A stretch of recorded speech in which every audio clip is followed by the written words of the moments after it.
една топка, 2 отбора от по 5 души и можеш да почваш играта. Един матч се състои от 4 четвъртини по 10 минути. Всеки отбор се опитва да вкара топката в коша на противника.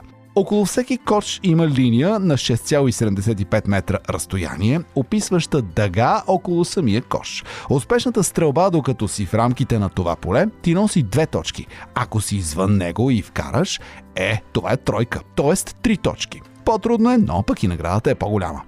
За да се придвижваш с топката, трябва да дриблираш. Това е едно от най-важните умения в баскетбола и има супер много правила за него, те ще опитам да ти кажа повечето от тях. Дрибъл значи да тупкаш топката, докато тичаш по игрището, като нямаш право да правиш повече от 2 крачки без да тупнеш топката, да подадеш или да стреляш към коша.